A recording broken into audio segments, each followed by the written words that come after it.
देखो, एक चर्चा सुबह आई थी थोड़ी सी। मैं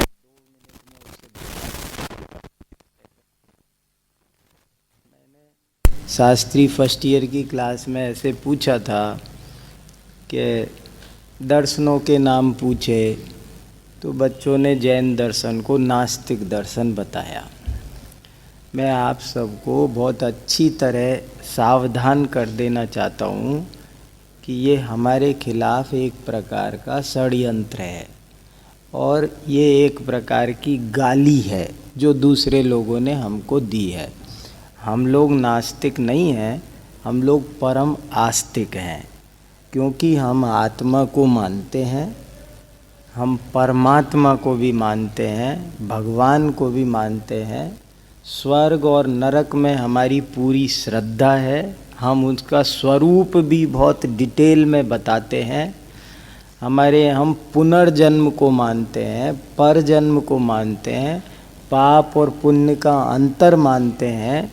और आस्तिकता और नास्तिकता का आधार यही है, और कोई वेद की निंदा करने के कारण नास्तिक होता हो, ये कोई नास्तिक आस्तिक की परिभाषा ही नहीं है। ये आस्तिक नास्तिक का लक्षण नहीं है। और अगर मानो भी एक मिनट को उपस्थापन न्याय से, तो भी हम वेद के निंदक भी नहीं हैं, हम किसी के ही निंदक नहीं हैं। हम निंदा कोई मनोविकार मानते हैं, हम किसके निंदक हैं? हम वेद के निंदक नहीं हैं। लेकिन पूरे वेद को प्रमाण मान लेना ये हमारे बस का नहीं है। वेदों में जो हिंसा पोषक कथन हैं, हम तो उस हिंसा पोषक कथनों को नहीं मानते हैं। हम वेद को नहीं मानते हैं, ये ज़्यादा से ज़्यादा कह सकते हो, पर हम वेद निंदक भी नहीं हैं। तो इस लक्षण से भी हम लोग नास्तिक की कोटि में आते नहीं हैं। तो आज के बाद आप लोग कभी भी जैन दर्शन को नास्तिक नहीं कहना, नहीं सुनना, नहीं मानना, बल्कि जोर शोर से इस बात को समझाना, समझना कि जैन दर्शन तो एक आस्तिक दर्शन है। और ये बात मैं केवल सिर्फ जैन होने के नाते मैं नहीं कह रहा हूँ, बहुत से दूसरे अजैन विद्वानों ने, बड़े बड़े धुरंधर उच्च कोटि के विश्व प्रसिद्ध जैनेतर दार्शनिकों ने भी ये बात कई बार लिखी है और ये कहा है, ये एक बहुत गलत प्रचार चल रहा है कि जैन, बौद्ध और चारवाक तो नास्तिक है और ये बाकी के सांख्य, योग, न्याय, वैशेषिक, मीमांसा और वेदांत ये आस्तिक है। ये एक गलत प्रचार चल रहा है, दुष्प्रचार है। तो ये बड़े बड़े लोगों ने लिखा है। उनमें से मैं 1-2 मिनट जरा सा बताता हूँ। एक डॉक्टर मंगलदेव शास्त्री हुए हैं, ब्राह्मण विद्वान उच्च कोटि के। उन्होंने बहुत स्पष्ट रूप से लिखा है कि भैया, कुछ लोग भारतीय दर्शन को आस्तिक नास्तिक 2 भागों में बांटते हैं और चारवाक के साथ साथ जैन और बौद्ध को भी नास्तिक कहते हैं, परंतु ऐसा नहीं है। वस्तुतः यह वर्गीकरण ही निराधार है। और उन्होंने ये भी लिखा, पाणिनि का वो सूत्र उद्धृत किया है जिसमें अस्ति नास्ति का उन्होंने अर्थ बताया है। अस्ति नास्ति दिष्टम मति, ये 4थे अध्याय के 4थे आनिक का 30वां सूत्र है। उसमें आस्तिक नास्तिक की परिभाषा दी हुई है और उससे ये सिद्ध होता है, उसमें ये लिखा है कि जो अदृष्ट को नहीं मानता हो, जो केवल प्रत्यक्ष को मानता है। चारवाक दर्शन क्या सिद्धांत है कि हम तो प्रत्यक्ष को ही मानते हैं, प्रत्यक्ष के अलावा किसी चीज़ में विश्वास चारवाक दर्शन नहीं करता है। इसलिए चारवाक तो नास्तिक है, लेकिन हम तो हम अकेले प्रत्यक्ष एक प्रमाणवादी नहीं हैं। हम प्रत्यक्ष के साथ साथ परोक्ष को, अनुमान को, तर्क को, सबको प्रमाण मानते हैं हम तो। इसलिए मंगलदेव सा एक भारतेंदु हरिश्चंद्र का नाम सुना होगा आपने। भारतेंदु हरिश्चंद्र जैसे महापुरुष ने एक जैन पर पूरी की पूरी रचना ही लिखी है। उसमें लिखा है, जैन को नास्तिक भाखे कौन, परम धर्म जो दया अहिंसा सोई आचरत जौन, सत्कर मन को फल नित मानत अति विवेक के भौन, तिनके मत ही विरुद्ध कहत जो महामूढ़ है तौन। कितना साफ साफ भारतेंदु हरिश्चंद्र ने जय देखो, टोन देखो क्या जोरदार है, तमाचा सा मार रहे हैं। वो कह रहे जैन को नास्तिक भाखे कौन, कौन माई का लाल है, किसकी हिम्मत हुई ये जो जैन को नास्तिक कहता है। और बराबर बोले जो इतना अहिंसा की, प्राणी मात्र के दया की, स्वर्ग नरक पाप पुण्य की बातें करता हो और जो सत्कर्मों का फल मानता हो, जो अति विवेक का भवन है, जिसमें विवेक का भंडार है, विवेक का जो भवन है, ऐसे इस जिनमत के विरुद्ध जो भी कोई कुछ कहता है महामूढ़ है तौन। जो जैन दर्शन के खिलाफ एक शब्द कहता है वो महामूढ़ है। इतना बड़ा भारतेंदु हरिश्चंद्र जैसे जैन नहीं थे, वो कोई जैनियों से कोई पुरस्कार लेने के लिए नहीं लिखा, लेकिन देखो कितनी। ऐसे ही और भी मेरे पास कोटेशन है रामधारी सिंह दिनकर के, डॉक्टर संपूर्णानंद के, डॉक्टर परिपूर्णानंद वर्मा के। और मेरा सिर्फ आप लोगों से ये कहना है, आप तो जैन विद्वान हैं और लोगों को भी पढ़ाएंगे। और अगर आप देखो इन लोगों ने कितनी चालाकी से ये दुष्प्रचार किया, हमारे मुंह से हम कहने लग गए कि हम नास्तिक हैं। हद हो गई, इससे ज़्यादा और उनकी जीत क्या हो सकती है। इसलिए आप सब इस बात को यहीं विराम दे दो। अब जो भूल हो गई सो हो गई, लेकिन अब आगे ये भूल नहीं होनी है, बल्कि दूसरों में कहीं मिले तो हमें ये। मैं तो वहाँ दूसरे विद्वान भी बोलते थे, हमारे यूनिवर्सिटी में सबको ठीक कर दिया। अब हमारे 21 दर्शन के विद्वान हैं, एक भी ये नहीं बोल सकता जैन दर्शन नास्तिक है। इसलिए आप सबको ये अवैदिक तो कह सकते हो, जैन दर्शन अवैदिक दर्शन है हम मानते हैं, लेकिन जैन दर्शन नास्तिक दर्शन है ऐसे हमें नहीं कह सकते आप। नास्तिक आस्तिक की परिभाषा बता दो। हमारे यहाँ ही स्वस्तिक था, ये जो स्वस्तिक बनाते हैं, स्वस्तिक का चिन्ह, ये स्वस्तिक शब्द मूल में जब से बना है तब इस स्वस्तिक शब्द का मतलब है स्वयं की अस्थि में जो विश्वास रखता है उसे कहते हैं स्वस्थ। तो हम जो ये तिलक लगाते हैं ना, ये भी हमारी आस्तिकता को दिखाने के लिए लगाते हैं। तिलक लगाने का और कोई मकसद नहीं है।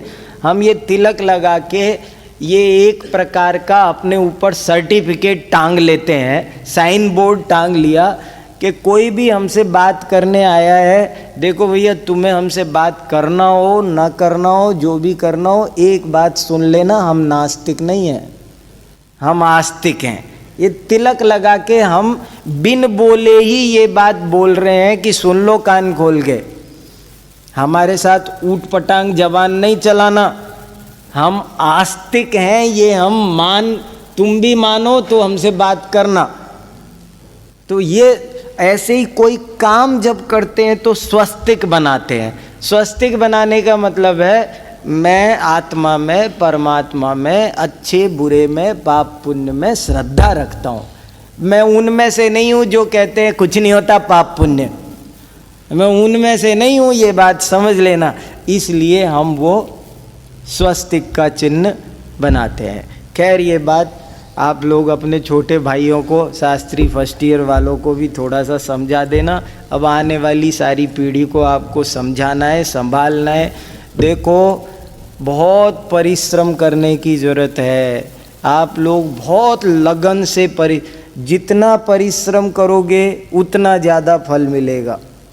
इतना पढ़ना जैन दर्शन में तो बहुत परिश्रम और ज्ञानाराधना की इतनी ज़रूरत है। मैं आपको क्या बताऊं, ऐसे रात और दिन पढ़ने में मग्न हो जाए कि आपको आज कौन सा दिन है, आज कौन सी तारीख है, छुट्टियां चल रही हो तो वो भी नहीं पता चले, इतने पढ़ने में मग्न हो जाना चाहिए। अभी थोड़े दिन पहले एक रिपोर्ट आई इंडिया टुडे में, एक वैज्ञानिक ने एक अपने नौकर रखा हुआ है। वो नौकर इसलिए रखा है, उसे सिगरेट पीने की आदत है, तो वो काम करता है तो उसे ये भी नहीं पता रहता है कि सिगरेट ख़त्म हो गई और हटानी है, होठ ही जल जाते हैं। तो उसने नौकर बगल में बैठा रहता है, जब सिगरेट पूरी होती है तो वो हटा देता है और दूसरी लगा देता है। वो इसी का माने उसकी मग्नता देखो कितना। तो इस तरह से डूब करके जब तक आप पढ़ेंगे नहीं ना, वैज्ञानिक से बनकर खूब अध्ययन करना जरूरी है। थोड़ा कोशिश करो संस्कृत में बोलने की, संस्कृत में लिखने की, लिख लिख के दिखाने, लाभ उठाओ बहुत। 4-4 बार 6-6 बार बार बार लिख लिख के दौड़े दौड़े चले आओ, हमने ये लिखा है देखना जरा, हमने ये लिखा है देखना जरा। हम यहीं बैठे हैं, आप लोग क्यों कंजूसी कर रहे? दूर कोई नहीं, बड़े हम नहीं, आपके ही भाई हैं, शर्म संकोच की क्या बात है? पूछोगे नहीं, आओगे नहीं, जिज्ञासाएं नहीं व्यक्त करोगे, लगे नहीं रहोगे युद्ध स्तर पर, तब तक काम होने वाला नहीं है। लापरवाही से बैठे बैठे काम नहीं होगा, खूब कोशिश करनी चाहिए। ये तो हमारे गुरुजी एक कहते थे जब हम पढ़ते थे एमए में, बोले देखो जमीन में खूंटा गाड़ना हो तो हाथ नहीं जोड़ते कि हे पृथ्वी माता 2 इंच बाई 2 इंच की जगह दे दो, ऐसे वो कभी जगह नहीं देगी। ये खूंटा रख के ठोकना पड़ता है, तो जब ठोकोगे तो अपने आप जगह हो जाएगी। ऐसे ही ज्ञान की प्राप्ति श्रम से खुद करनी पड़ती है। क्रिया सिद्धि सत्वे वसति महताम नोपकरणे। जो पुरुषार्थवादी हैं उद्यमे नहीं सिद्ध्यंति। शेर को जंगल का राजा कोई बनाता है? कौन से वोट डलते हैं कहीं उसके लिए? कौन कैसे बनता है? अपने पराक्रम से आदमी बनता है। तो आपको श्रम, पुरुषार्थवादी दर्शन है ये, इसलिए बहुत पुरुषार्थ करोगे तभी। एक बहुत प्राचीन कहानी हमारे जैनाचार्यों ने लिखी है। कहानियों के बारे में भी आपको क्या बताऊं, पंडित बलदेव उपाध्याय ने जो संस्कृत साहित्य का इतिहास किताब लिखी है, जिसे हर संस्कृत का विद्यार्थी और अध्यापक सब पढ़ते हैं, 50 संस्करण जिसके छप गए, उसमें पेज नंबर 8 पर लिखा है, संसार में जितनी भी कहानियाँ प्रचलित हैं सब जैन कवियों की, जैन आचार्यों की देन है। ये बलदेव उपाध्याय ने लिखा है। संसार में जितनी कहानियाँ, जैन आचार्यों ने जो कथा साहित्य लिखा है वो बहुत गजब का कथा साहित्य लिखा है। और उन्होंने ये भी सिद्ध किया है कि पंचतंत्र भी जैन कवियों की रचना है। पंचतंत्र बताओ, विष्णु शर्मा जैन थे, वो रचना पूरी की पूरी जैन है। उसमें जैन मुनियों की, दिगंबर मुनियों की कहानी, चाह लंगोटी की दुख भाले जो ध्यानत राय जी ने लिखा है वो पंचतंत्र में से लिखा है। पंचतंत्र में चाह लंगोटी की दुख भाले पर कहानी है पूरी की पूरी। ध्यानत राय जी ने उस कहानी को पढ़ा था और उसी को फिर उन्होंने उसमें लिखा। तो एक बहुत प्राचीन, और इन क्या बताएं, जैन कवियों की जो कहानियाँ होती है उनको समझना कोई बच्चों का खेल नहीं। कहानियाँ बच्चों के लिए ज़रूर होती है, प्राथमिक जीवों के लिए ज़रूर होती है, पर उनके रचयिता बड़े विद्वान होते हैं और उन कहानियों में बहुत मर्म विविध विद्याओं का भरा होता है। अब राजा था तो राजा का राजमहल का भी वर्णन करेंगे, तो राजमहल के वर्णन में वास्तुशास्त्र भरा होगा। और राजकुमार पैदा हुआ तो अमुक नक्षत्र में उसमें ज्योतिष भर देंगे वो। मतलब ऐसे नहीं कोई भी नक्षत्र नहीं बता दें, वो ये अगर वो राजा का पतन दिखाना होगा तो उसके घर के ईशान दिशा में शौचालय दिखा देंगे, और अगर उस राजा का उत्थान दिखाना होगा तो उस ईशान दिशा में जल का स्रोत दिखा देंगे। देखो अब इसी से वास्तु विद्या, माने वो हर विद्या से विरोध आए बिना उस चीज को लिखते थे। ऐसा नहीं कि कहानी तो लिख दी और राजा का पतन भी दिखा रहे हैं और जिस महल का वर्णन कर रहे हैं उस महल में ईशान दिशा में पानी का स्रोत दिखा रहे। पानी का स्रोत दिखाओगे तो पतन कैसे दिखाओगे महाराज, और अगर शौचालय दिखाओगे तो उत्थान कैसे दिखाओगे, संभव ही नहीं है। तो इस तरह से इसके पीछे उनकी बहुत बड़ी विद्वत्ता और सूझबूझ काम करती है। उस पर भी अगर कभी आप लोग ध्यान, मैं अभी सुनाने लगूँ तो रात 10 बज जाए, आपको कथाएं सुनाऊँ मैं जैन कवियों की। एक 2000 साल पुरानी कहानियाँ भारतीय ज्ञानपीठ से छपी है, बड़ी अच्छी किताब है। 2000 वर्ष पुरानी कहानियाँ जगदीश चंद्र जैन ने संपादन किया है। बड़ी अच्छी अच्छी कहानियाँ, हमारे यहाँ मधु बिंदु की कहानी, उसमें सारा तत्व भरा पड़ा है, पूरा मोक्ष मार्ग भरा पड़ा है उस कहानी में, एक ही में। सटलेस्या में भावों का कितना सुंदर चित्रण है। हजारों साल बीत गए, वो ही रिपीट होती चली जा रहा है, वही दृष्टांत। हर मंदिर में कोई तीर्थ नहीं बचा जहाँ वो नहीं, तो वो कितने सार्थक, कितने उपयुक्ततम होते थे। ज़्यादा से ज़्यादा उपयुक्त बनाने की कोशिश उन कहानियों को हमारे जैनाचार्य करते रहे हैं। एक छोटी सी कहानी जरा सी बताऊं, कैसे कैसे गूढ़ अर्थ उसमें होते थे। और बहुत कहानियां हैं और सब यहाँ से बोल भी रही है, पर मैं सबको कह रहा हूँ तुम चुप बैठो अभी, पर मैं रत्नमाला पढ़नी है। एक कहानी 2 मिनट की बताता हूँ। एक पिता के 2 पुत्र थे और पिता खूब सेठ थे, तो सेठ जी बार बार कहते थे बेटा कुछ सुनो, हमारे पास कुछ अनुभव लो, सीखो, मगर वो अपनी मस्ती में मस्त सुनते नहीं थे। जब पिता मृत्यु शैया पर पहुंच गए तो आए, पापा आप तो जा रहे हो और हमने तो कुछ सीखा नहीं, अब हमारा क्या होगा, हम कैसे करें। बेटा अब क्या करें, तो तुमसे बहुत कहते थे, तुम आए नहीं, सुना नहीं, सीखा नहीं, अब हम तो जा रहे हैं, अब जो तुम्हारे भाग्य में होगा सो होगा। नहीं पापा, अगर आप चाहो तो अभी भी कुछ तो हमें सूत्र, माणिक्य नंदी आचार्य की तरह, उमा स्वामी की तरह एक आधा सूत्र तो बोले बेटा ऐसे है, छाया में जाना, छाया में आना और खूब मीठा खाना, यही एक सूत्र याद रखो। हम समझते हैं तुम तरक्की करोगे। अब हम तो और ज़्यादा कहने लायक है नहीं, सेठ जी तो चले गए। अब वो सेठ जी के जाने के बाद क्रियाकर्म करके वो बेटे जब जाते दुकान पर तो छाता लेके जाते, एक धूप की किरण अपने ऊपर लगने नहीं देते, छाता लेके वापस लौटते और लौटते हुए मिठाई की दुकान से रस मलाई, गुलाब जामुन, इमरती, जलेबी लेके आते, ढेर सारी खूब खाते। और फिर भी कोई महीना बीत गया, 2 महीने बीत गए, मगर कुछ काम ठीक से चल नहीं रहा। 2 महीने बाद वो पिताजी के दोस्त मिले, उन्होंने कहा बच्चों ने, चाचा नमस्कार।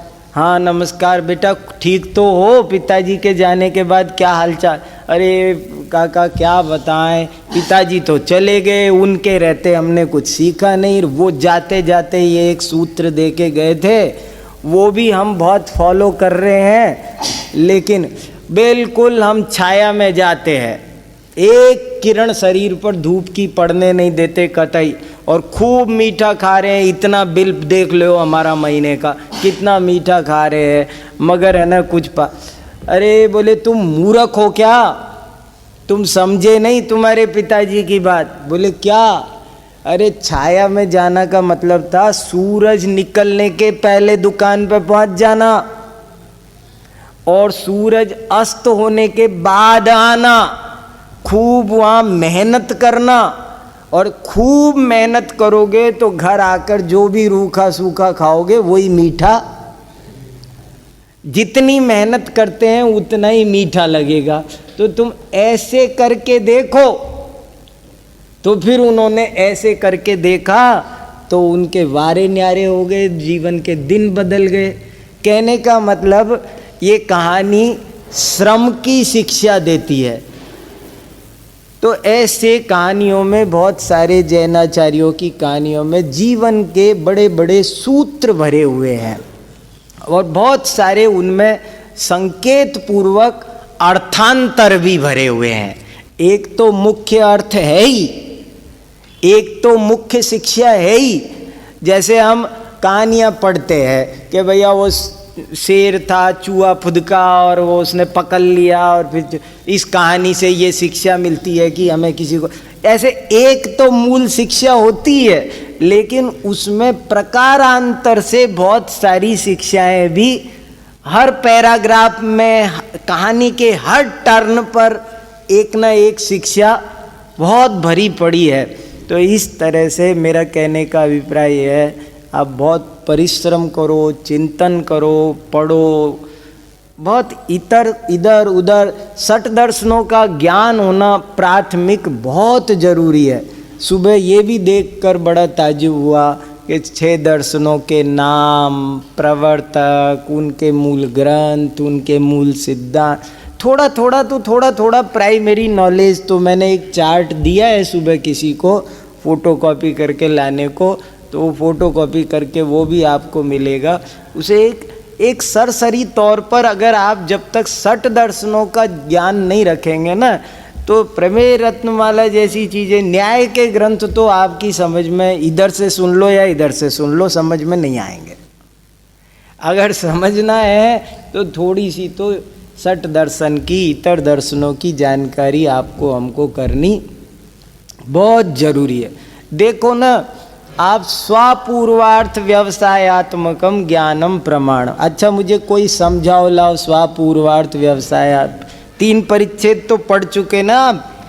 अब तो अपन तो चौथा समुद्देश पढ़ेंगे। पहले अध्याय का पहला सूत्र कौन समझाएगा, मुझे बताओ, तुम बताओ। स्वपूर्वार्थ व्यवसायात्मकम ज्ञानम प्रमाणम, समझाओ, सूत्र बोलो पहले।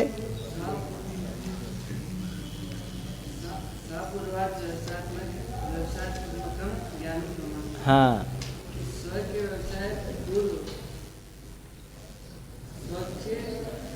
तुम बोलो दूसरे नंबर पर। नहीं किया? अरे इतना पहला सूत्र प्रमाण के लक्षण का। हाँ, तुम सुनाओ।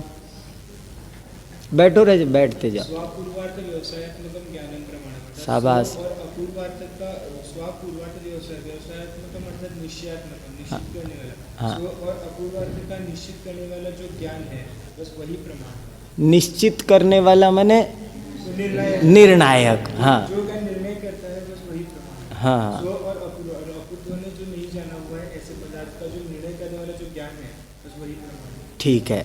अब थोड़ा सा टीका के आधार, ये तो अर्थ हो गया, सिर्फ हिंदी अर्थ हो गया, सूत्र का अर्थ। इसकी व्याख्या करोगे, क्या कहोगे? हाँ, इस सूत्र की व्याख्या करनी हो, टीका करनी हो तो कैसे कहोगे? ठीक है, हो गई। चलो उसके बाद। हाँ हाँ उसकी व्याख्या में ऐसा कहा कि विशेष परिभाषा है। हाँ, स्वपद से उत्पन्न हो जाता है, ये पर को आत्मा पर को जानता है ऐसा मानती है। हाँ लेकिन आत्मा स्व को भी जानता है। हाँ। इस तरह के देती है तलवार, हाँ दूसरों को तो काटे नहीं, खुद अपने आप को नहीं काट सकते। हाँ, ऐसा तरह के देती है। वाह। इसका निराकरण हो जाता है। हाँ, और अर्थ पद से यहाँ उनको लिया है जो शून्य कांतवादी मान, स्व के बाद अर्थ पर पहुंच गए और बीच में कोई। स्व अपूर्व। हाँ अपूर्व माने धारावाहिक ज्ञान का निराकरण हो जाता है। हाँ स्व अपूर्व अर्थ। हाँ और जो पदार्थ की सत्ता ही नहीं मानती है, शून्य कांतवादी ब्रह्मांड, हाँ उनका निराकरण हो जाता है। हाँ, जगत में पदार्थ की सत्ता है, इसलिए शाबाश। निराकरण होता है। हाँ स्व अपूर्व व्यवसाय आत्मा माने निर्णय आत्मा, हाँ और जो ज्ञान को निर्विकल्प मानते हैं हाँ, उनका नाम बहुत अच्छा, बहुत बढ़िया, शाबाश। ज्ञान, हाँ ज्ञानी प्रमाण जो सन्निकर्ष को प्रमाण मानते हैं उनका निराकरण। हाँ, सन्निकर्ष को मानते हैं या वेद को मानते हैं या इंद्रियों को मानते हैं या दर्शनोपयोग को मानते हैं, ज्ञान के अलावा किसी भी अन्य वस्तु को जो प्रमाण मानते हैं उन सब का निराकरण ज्ञान पद से हो गया। ये मैं चाहता था। बैठो, बहुत अच्छा बताया आपने कि ऐसे बताने का है कि इस सूत्र में 5 पद हैं और पांचों पद साभिप्राय हैं। साभिप्राय माने उन अभिप्राय सहित है, उनके पीछे प्रत्येक पद के पीछे एक अभिप्राय है। स्वपद इसलिए दिया कि बहुत से लोग, कई दर्शन वाले ये नहीं मानते कि ज्ञान स्वयं को भी जान। वो बहुत उदाहरण देते हैं, ऐसा समझाते हैं। वो कहते हैं भैया देखो, जैसे इन्होंने कहा भैया जैसे तलवार दूसरे को काट सकती है लेकिन अपने को नहीं काट सकती, ये आँखें भी दूसरे को देख सकती है लेकिन अपने को नहीं। कोई नट कितना भी कुशल हो अपने कंधे पर नहीं चढ़ सकता, कहीं पर भी पतली से पतली रस्सी पर चढ़ सकता है लेकिन स्वस्कंधे आरूढ़ुम अशक्य, अपने कंधे पर चढ़ने में वो कैंची दूसरे को कितने को काट सकती है, मगर कैंची से को जरा आप खुद को काटिए, वो खुद को नहीं। ऐसे ही बोले ज्ञान स्वयं को नहीं जानते। हमारे आचार्यों ने मीमांसकों को एक बड़ा गजब का तर्क दिया है। मीमांसक लोग खासकर ज्ञान स्वयं को नहीं जानता ऐसा मानते हैं। तो हमारे आचार्यों ने कहा, हे मीमांसकों, तुम्हारा ईश्वर सर्वज्ञ कतई नहीं हो सकता। सर्वज्ञ मानते हो ना तुम, तुम्हारा ईश्वर सर्वज्ञ कतई नहीं हो सकता। क्यों?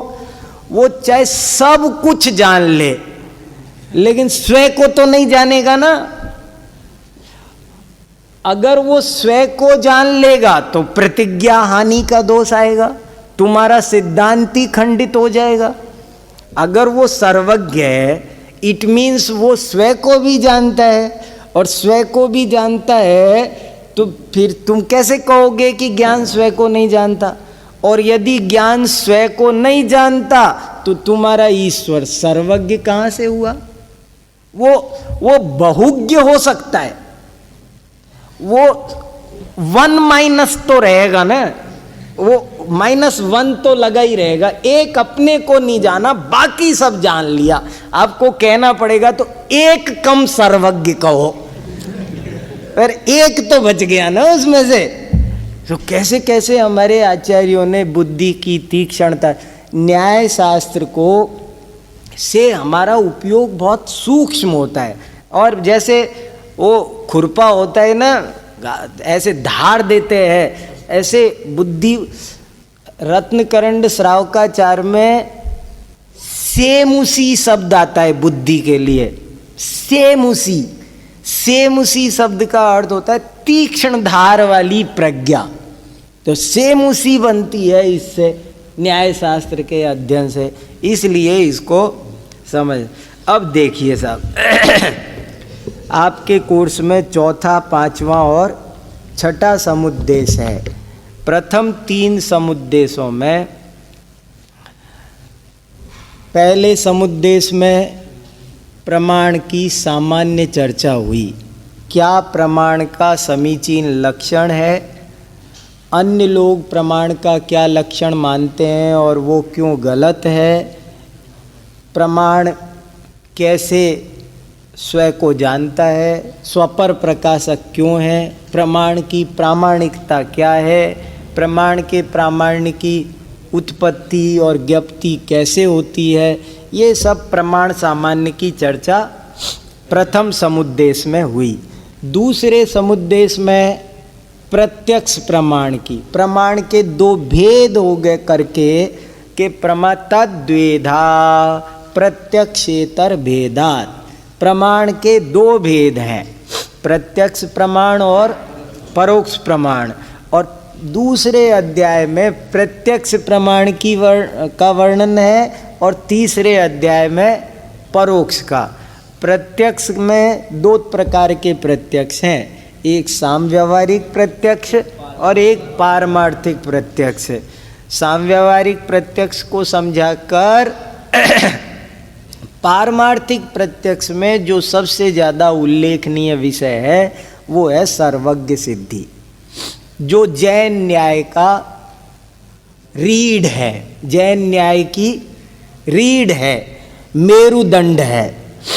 वो सर्वज्ञ सिद्धि समझना, आपको न्याय शास्त्र पढ़ना सफल हो जाएगा अगर हमको सर्वज्ञ सिद्धि करना आ गई। अगर हमें इस बात पर श्रद्धा उत्पन्न हो जाए गहराई से कि सर्वज्ञ है, कैसे उन्होंने सर्वज्ञ सिद्ध किया। सर्वज्ञ की सिद्धि को भी आचार्यों ने छोड़ा नहीं, सामान्य सर्वज्ञ सिद्धि और विशेष सर्वज्ञ सिद्धि ऐसे दो भागों में बांटा। पहले ये तैयार किया कि सर्वज्ञ कोई ना कोई हो सकता है, पहले यहां तैयार किया पार्टी को, और जब इस बात पर तैयार हो गया तो कहा अब सुन आगे, ये जो तू मानता है कपिल सुगतादि ये सर्वज्ञ नहीं है और अरिहंत ही सर्वज्ञ है। इस तरह से उन्होंने फिर विशेष सर्वज्ञ सिद्धि भी की। और सबसे बड़ी गजब की बात मुझे बार बार चिंतन को विवश करती है, वचन के आधार पर सिद्ध की। सर्वज्ञ सिद्धि का मूल आधार क्या? वचन। वचनों से उन्होंने, मतलब हमारी इस वाणी में कितनी जबरदस्त बात होगी कि वो उस वाणी से ये पहचान रहे हैं कि ये सर्वज्ञ है और ये सर्वज्ञ नहीं है। बहुत इस विषय पर कभी मौका मिला तो चर्चा करेंगे, पर ये बहुत इम्पोर्टेंट टॉपिक है। उन्होंने कहा कि भैया वो सर्वज्ञ क्यों है? क्योंकि वे निर्दोष हैं। आप सर्वज्ञ सत्वमेवासी, सर्वज्ञ तुम ही हो। क्यों? हेतु निर्दोषत्वात्, क्योंकि आप ही निर्दोष हो। निर्दोष क्यों हो? क्योंकि आपके वचन युक्ति शास्त्र के अविरुद्ध है। देखो, वचनों से सिद्ध की निर्दोषता और निर्दोषता से सिद्ध की उन्होंने सर्वज्ञता। ये बड़ा गूढ़ गंभीर और बड़ा प्रामाणिक और अच्छा विषय है, जिसको बहुत मन लगा के समय दे के समझना ही चाहिए। छोड़ने जैसा वो विषय नहीं है। इस तरह से दूसरा समुद्देश पूरा होता है। दूसरे समुद्देश की जान ही नहीं, पूरी ही प्रमेय रत्नमाला की जान सर्वज्ञ सिद्धि है। इसके बाद तीसरे परिच्छेद का जो बहुत खास विषय है, बहुत सारी बातें उसमें भी है, परोक्ष प्रमाण का वर्णन। तीसरे का टाइटल लिखें हम तो क्या लिखेंगे? परोक्ष प्रमाण का वर्णन। परोक्ष का उन्होंने लक्षण बताया और परोक्ष के भेद बताए। विशदम प्रत्यक्षम पहले कह दिया था, इसलिए यहाँ उनको ज़्यादा जोर नहीं लगाना पड़ा। प्रत्यक्षम इतरत, परोक्षम इतरत, कि वो प्रत्यक्ष का जो विपरीत है वही परोक्ष है। और परोक्ष के फिर इन्होंने भेद बताए। प्रत्यक्ष आदि निमित्तम स्मृति प्रत्यभिज्ञान तर्कानुमानागम भेदम।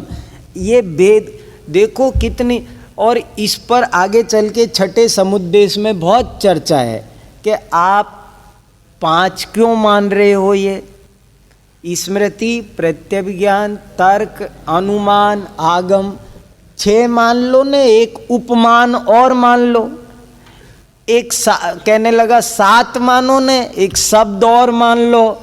ऐसे 9-10 प्रमाणवादी भी दुनिया में हैं। और कोई कहता है कि 5 क्यों मान रहे हो, 4 ही मान लो ने, स्मृति को प्रमाण मानने की कोई जरूरत नहीं है। इसमें बड़े अच्छे तर्क दिए हैं। स्मृति को प्रमाण मानना कितना, जब हमारा इंटरव्यू हुआ था जैन दर्शन में लेक्चरर की पोस्ट पर, तो मुझसे यही सवाल पूछा गया था इंटरव्यू में कि जैन दर्शन में स्मृति को प्रमाण क्यों माना गया। संसार का कोई दर्शन स्मृति को प्रमाण नहीं मानता। देखो गजब की बात, कोई दर्शन स्मृति को प्रमाण नहीं मानता, जैन दर्शन ही स्मृति को प्रमाण मानता है। और इसके पीछे बड़ा चमत्कार है, बड़ा ठोस कारण है। यदि स्मृति को प्रमाण नहीं माना जाए तो आप तर्क को भी नहीं मान सकते, आप अनुमान को भी नहीं मान सकते। फेंक दीजिए फिर इन सबको, क्योंकि तर्क का आधार, अनुमान का आधार व्याप्ति स्मरण। व्याप्ति स्मरण के बिना तर्क कैसे लगेगा भैया? व्याप्ति स्मरण के बिना अनुमान कैसे लगे? आगम किस आधार पर चल रहा है? वो भी स्मरण के। जब स्मृति ही प्रमाण नहीं है तो ये तो आधारशिला ही खिसक गई, बिल्डिंग कहाँ टिकी रहेगी? कितनी गजब। जैनाचार्यों ने स्मृति को प्रमाण मानकर इतना बड़ा काम किया है।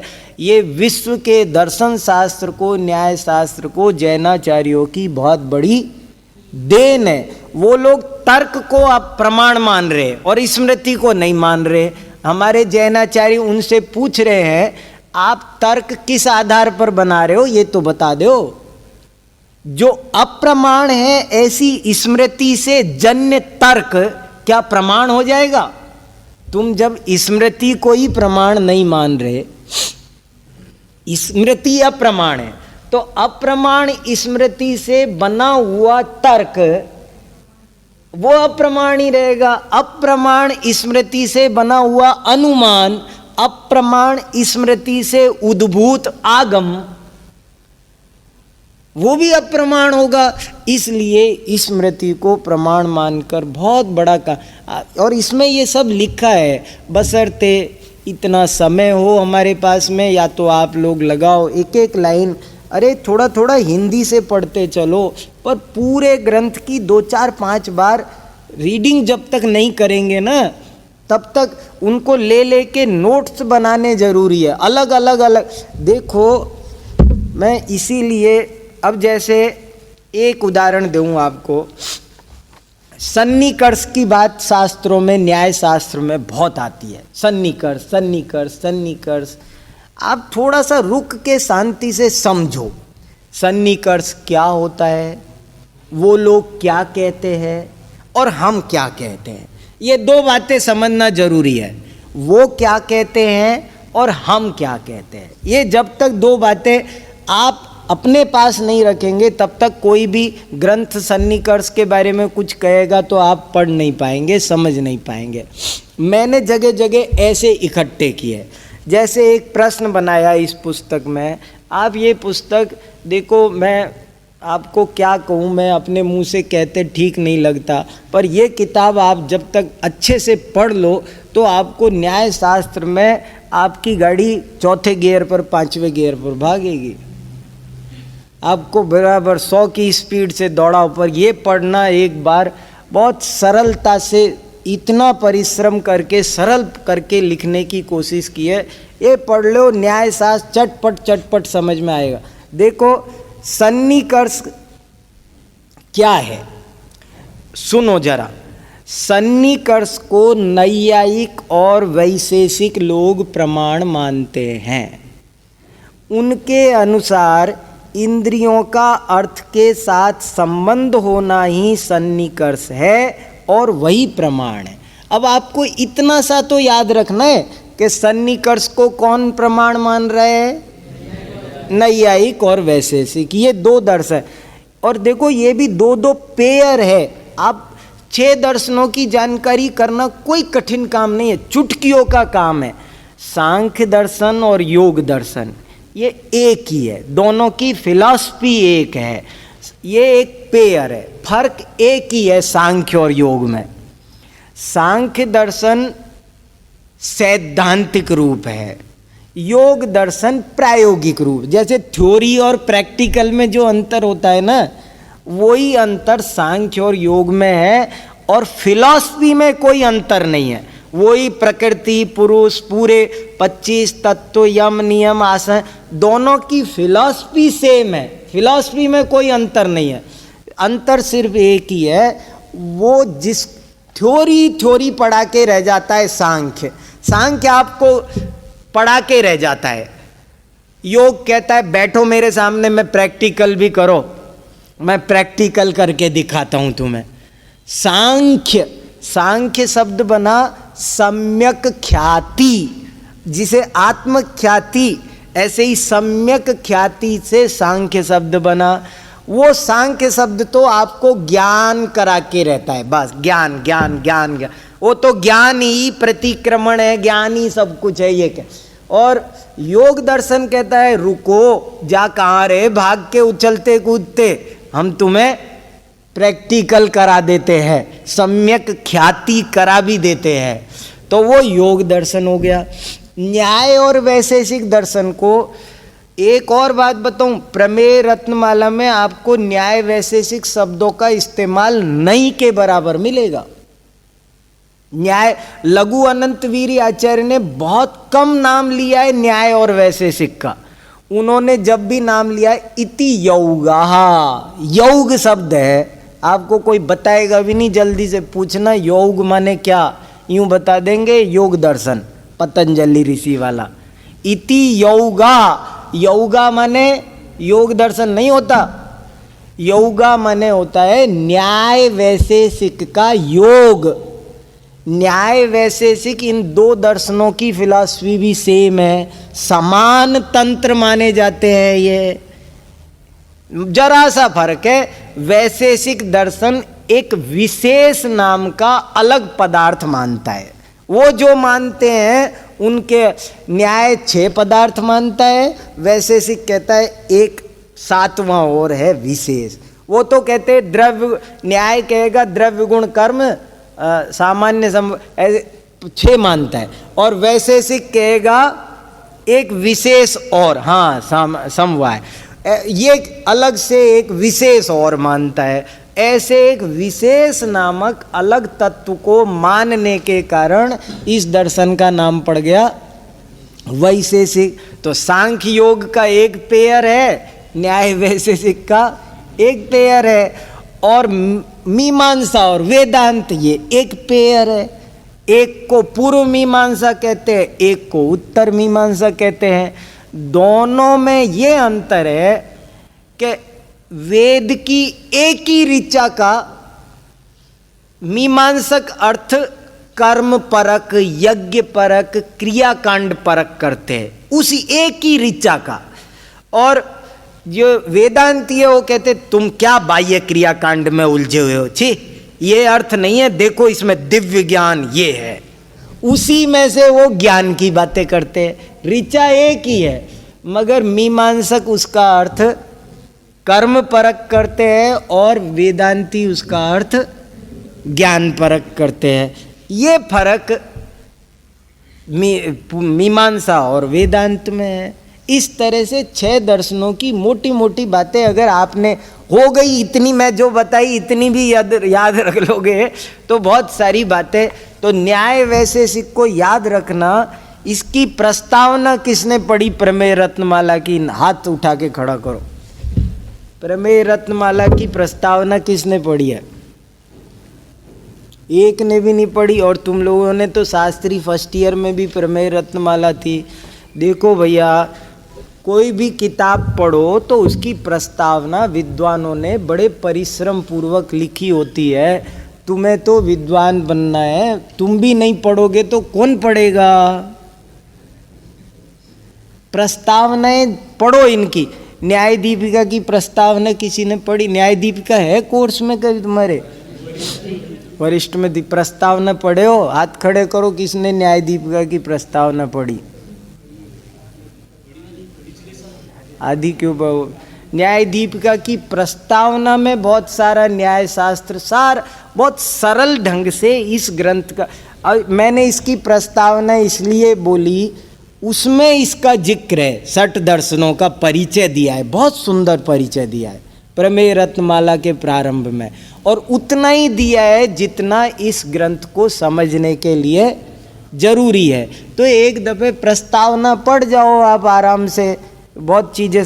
ये सन्निकर्ष वाला पॉइंट बता के बात पूरी करता हूं। देखो, तो सन्निकर्ष को प्रमाण कौन मानते हैं? यौगा, न्याय वैशेषिक। ये न्याय वैशेषिक, और वो क्या कहते हैं? इंद्रियार्थ संबंध सन्निकर्ष। इंद्रियों का और अर्थ का जो संबंध है उसका नाम सन्निकर्ष है, और हम उसे ही प्रमाण मानते हैं। ऊपर से देखने पर बात कुछ थोड़ी सी वो ऐसे समझाते हैं। वो ये कहते हैं प्लेट में मिठाई रखी हुई है, आप कह रहे हो मीठी। अरे ऐसे कहने से क्या होता है? चखो ना। वो कहते ऐसे बताने से थोड़ी काम, चख के बताओ। ऐसे ही आपको वहां पर है ना, आज सुबह बहुत अच्छा भजन बज रहा था, गीत संगीत चल, तुमने सुना? नहीं, वो कोई कह रहा था। बोल नहीं, तुमने सुना क्या? मैंने वो इस बात पर जोर देना चाहते थे, मगर वो जोर इतना अतिवादी हो गया कि उनने ये परिभाषा ही बना दी कि इंद्रिय और पदार्थ का संबंध होगा तो ही ज्ञान प्रमाण मानेंगे, नहीं तर हम उस ज्ञान को प्रमाण ही नहीं। अति एकांतवाद छा गया जोर से।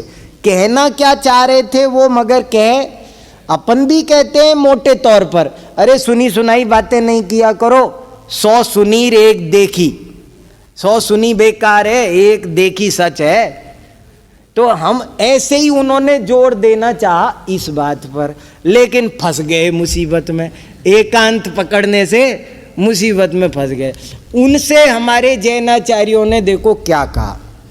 बोले भाई साहब, अगर हम सन्निकर्ष को प्रमाण मानते हैं तो हमारे सामने मुख्य रूप से 4 परेशानियां खड़ी होती है।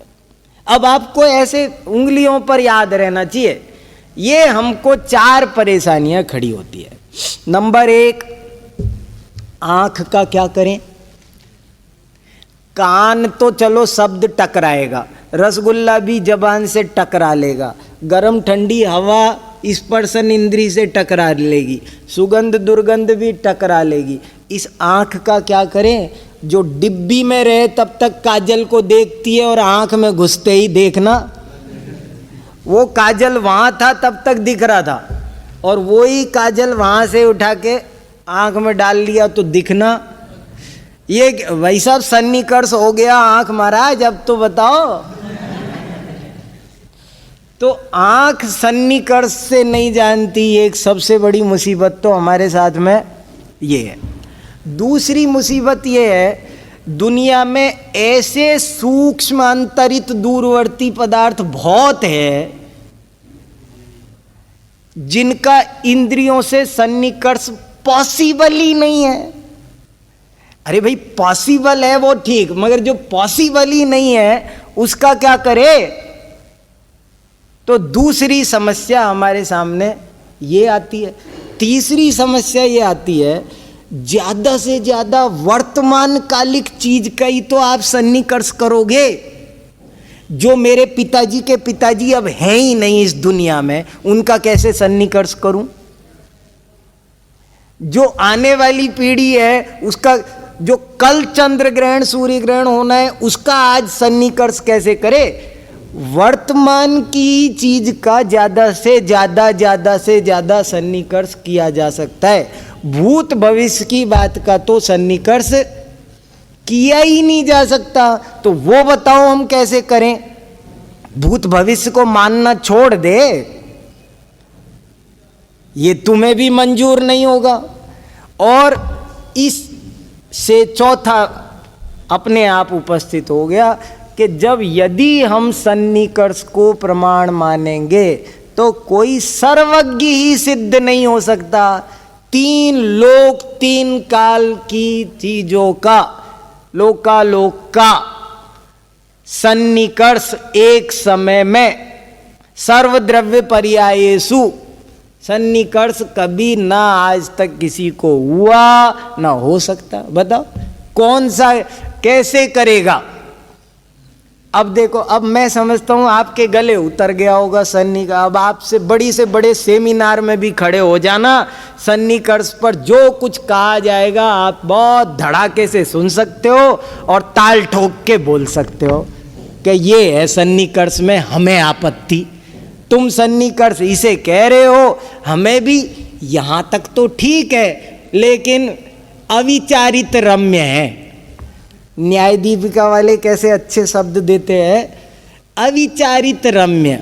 अविचारित रम्य माने देखने में बड़ा अच्छा लग रहा है, बात बहुत अच्छी है, अरे वाह बहुत अच्छी बात कर रहे हो तुम तो, लेकिन अविचारित।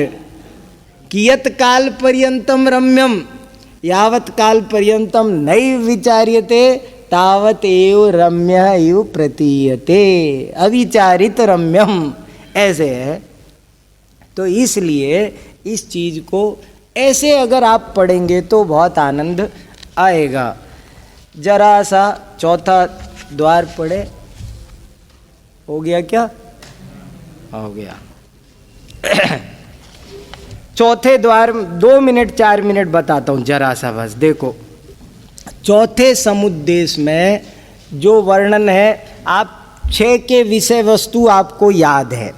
पहले में प्रमाण सामान्य, दूसरे में प्रत्यक्ष प्रमाण, तीसरे में परोक्ष प्रमाण, चौथे में प्रमाण का विषय, पांचवें में प्रमाण का फल और छठे में प्रमाणाभास। सीधी स्पष्ट विषय सूची है। तो इसमें जो विषय चल रहा है वो विषय है प्रमाण का विषय, जिसको हम कहते हैं प्रमेय। देखो चौथा अध्याय सबसे छोटा है वैसे, लेकिन अनंतवीरी आचार्य को इतना प्रभावित किया है, प्रभाचंद्र को इतना प्रभावित किया है कि उन्होंने इस किताब का नाम प्रमाण रत्नमाला नहीं रखा। बताओ, छोटा सा अध्याय है और नाम उसके आधार पर रखा। क्योंकि देखो मैं इसमें क्या खास बात है वो बताकर पूरी करता हूं। प्रमेय के साथ में हमारा दूसरे दर्शनों से बड़ा विवाद है। हम लोग प्रमेय किसे मानते हैं? सामान्य विशेषात्मक वस्तु को प्रमेय मानते हैं। हमारा ये प्रतिज्ञा है। हम वस्तु कैसी मानते हैं? न केवल सामान्य न केवल विशेष।